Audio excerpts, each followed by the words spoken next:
Hello everyone and welcome to my channel for the International Scrapbooking Day 2018.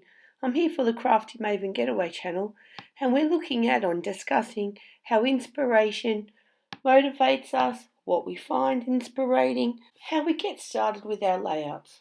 Oh, by the way, it's Helen in case you can't tell. Well, inspiration for me. I don't know. When we had this question, I was really stumped how to answer it because often it's a thought that pops into my head, or I see something in a photo, or I've watched something on a YouTube video, or seen something in somebody else's layout that gets ideas going in my head.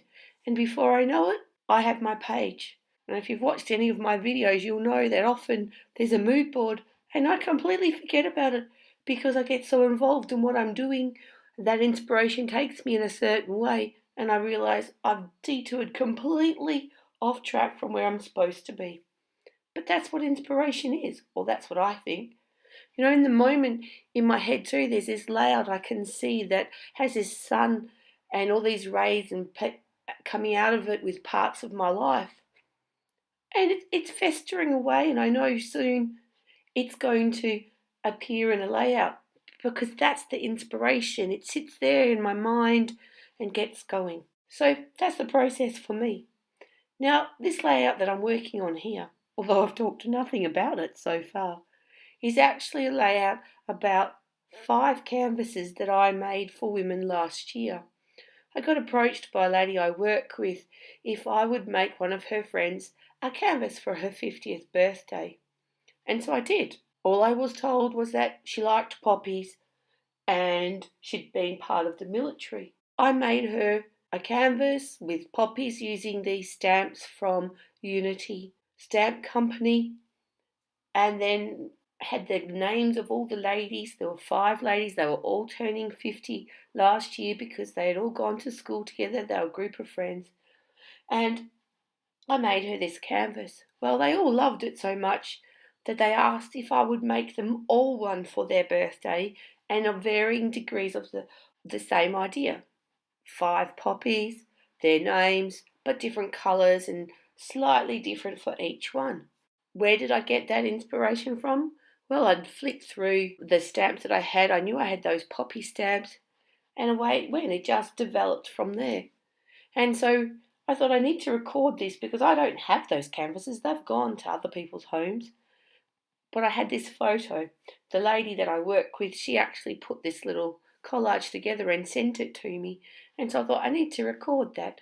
And I knew I had that inspire thickest lettuce in my stash. And so that started festering away in my mind. What colours, how I was going to do this layout, I don't know. It just developed as I went along. I don't even know really why I picked these colours. Mainly, I suppose, because they're kind of the colours that are in the photo. Anyway, you can see I stamped them on the page. And then I got out some green Kaiser mist and splattered it around. And then I thought, well, in all the canvases there are stems, so I had to paint in the stems. I also added some extra little dots with my paintbrush as well, just to get them where I wanted, to make them a bit thicker and fatter than the splatters.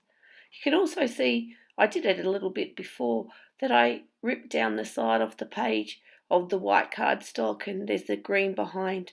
I've seen Missy Whidden do that a bit lately, and that's also how I get inspiration, by seeing new ideas that other people come up with. Here I am adding some chipboard pieces from one of the Paige Evans, or 2 of the Paige Evans ranges that I've got, and some thread there. You may have noticed that that strip of butterflies suddenly disappeared from above the photo. I originally put it there and then I didn't like it was too heavy, so I ripped it off. Unfortunately, it had been sitting there for a while, so it ripped some of the cardstock off behind it. And the way of fixing that was I pulled out those strips of letter stickers, or the ones from Tim Holtz, and added them. Because in the canvases there are quotes and words in the background, so I thought it was only fitting that I had some of them on the page as well.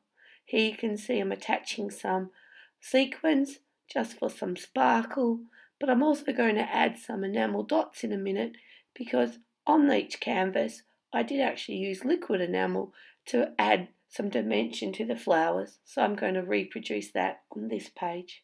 And then I thought that bottom right hand corner is looking a bit bare, so I pull out some more of the quote strips from Tim Holtz and add them in. And that's it, a little tiny bit of journaling and it's done. So this video shows or explains how I find inspiration and what I do with it. Perhaps you can have a go at showing how you find inspiration or have a little think about it. I hope International Scrapbooking Day finds you well and you have a great time. Thanks for watching. See you later.